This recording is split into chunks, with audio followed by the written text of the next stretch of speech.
This is a start to finish tutorial on how to make a glitter cow themed tape dispenser. Hi, my name is Megan and I've been glittering office supplies since 2015 when I opened my Etsy store. Since then, I have pretty much glittered anything you could think of. So if you saw one of the 4 parts of this segmented tutorial as a short, this is the full thing. So thanks for watching. I like to start by applying a thin coat of white paint. Mine's called Prime Time. It's from Counterculture DIY. I do have them linked in my link tree if you want to check them out. They are also the ones I use my UV resin from, and I love it. But anyways, since we are using a white glitter, I do like to have a white base for that. So I'm going to start with the Prime Time, and I will end up, I don't think I showed in this video, but I do end up putting 2 coats of that on here. So I let it completely dry overnight, and then I'll come back in with a second coat. But right here in the video, you see me going ahead after it had dried, and I applied my 2 coats of the Prime Time. I am applying some glossy Mod Podge with a foam brush all over the white paint that I already applied on there. This is so that I can go ahead and add that white glitter that you see in the tub there. I like to use a spoon to apply my glitter. It just makes it go on there nice and even. You don't want to like set your stapler side by side into the glitter because it might not come out as coated evenly, and it might be like bunchy because the Mod Podge is wet. So just keep that in mind.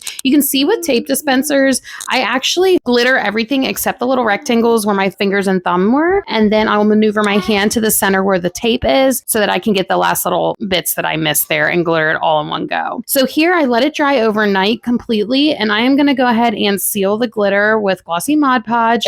You want to be careful when you do this to get a very thin coat of the glossy Mod Podge, and you don't want any clumps, so make sure it's as even as possible. So I'm going to apply it everywhere. I do the same kind of hand hold here so I can get the entire tape dispenser in one go. A lot of people ask me about my foam brushes. I reuse them as much as I can. I just use some warm water to rinse out all the glitter and Mod Podge, and I reuse them till they literally are like falling apart on me. It's kind of funny, but you just have to be mindful when you do that because it's like impossible to get all the glitter out of them. So you're not going to want to use like old brushes for a final coat unless it's the same color that you were working with. So I'm just going to finish putting that glossy Mod Podge layer on the end here, and then I'm going to let this dry overnight as well before we go ahead and add the black cow spots. There are a couple ways you can add the black cow spots. I personally like to use the method I'm going to show you in this video with a paintbrush and just some plain black acrylic paint. It doesn't have to be anything special. I like it because then I can kind of freehand it and fill in the spots how I think they look best, and I feel like it looks a little bit more natural. You can, if you prefer, cut out some black vinyl like spots and then apply them after you do the UV resin. You just have to remember if you're going to do that you're going to need 2 coats of the UV resin so you can seal in that vinyl. So here you actually see me making the spots. I have a very small paintbrush that I use, and like I said, it's just basic black acrylic paint, and I don't have a pattern here. I literally just put them wherever I feel like putting them. I make them as big as I feel like making them just until it looks good. So like no 2 cow themed designs are going to be the same for me because I do hand paint it right directly on the glitter. There are some spots that you're going to have to go over with 2 coats of paint because sometimes the glitter, like, I don't want to say like repels the paint, but like it won't cover it all the way, if that makes any sense. So you'll want to wait till it dries and then go back in with the spots that kind of don't have like that dark black color going on there. But anyways, it looks so cute right now. I really love it. Make sure when you're making the spots that you do make some like overlap on the sides. Like see how I have that one on the side that kind of went to the top? I feel like it just gives it like a better look and more like 360 coverage there.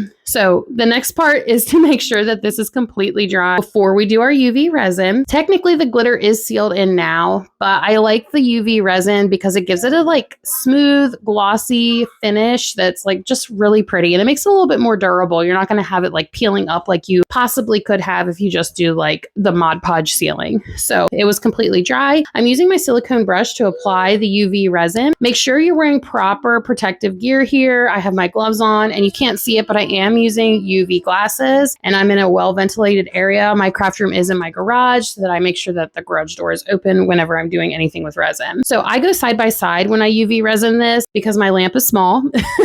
But I will tell you, the main thing you have to realize whenever you're doing something, this is kind of big, you know, it's not like a small keychain or anything like that. You go side by side. I do a minute or 2 underneath the UV lamp. And then honestly, I set this outside in my driveway for maybe like 5 to 10 minutes to finish curing, to make sure any spots that might have been missed, like on the curves or whatever, are completely cured before sending off. So here I did add a name, and I went in with a second coat of the UV resin over top because you want to make sure your vinyl decals are sealed in if that's the route you decide to go, or if you're adding a personalization like a name. Look how cute this turned out. Thanks so much for watching till the end. If you haven't already, go ahead and give me a subscribe. I truly appreciate you. If you have any recommendations of tutorials that you'd like to see in the future, let me know, because I would love to try out different types of themes besides like cow prints. And I did the teacher pencil design previously, which you can check out on my channel if you want to watch that. But yeah, what kind of theme would you like to see next?